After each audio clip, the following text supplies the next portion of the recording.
There was. We don't know what's in it yet, but that's for you to open it at your celebrations later on. Great. There is something in it. When buildings were built, especially 50, 100, 150 years ago, they were big deals when they were being built because they didn't have all these big buildings that we're used to seeing. And they put stones in it to commemorate the date when it was built, in this case 1907. The Y previously had a couple buildings across the street here, house kinds of buildings. They raised money to build this building. It was actually designed so they could double the size of it. And at the point they built it, they had succeeded at raising their money, so they wanted to commemorate that. We have a photo showing the cornerstone being laid in 1907.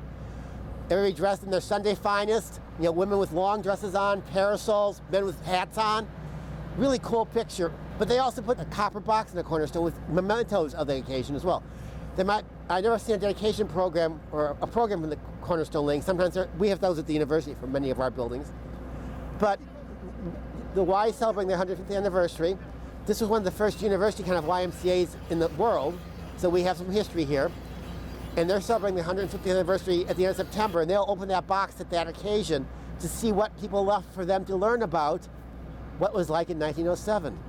I see no documentation about there being a box or what might be in that box. So it was a total, gamble whether we'd find anything today, and I'm so pleased we did.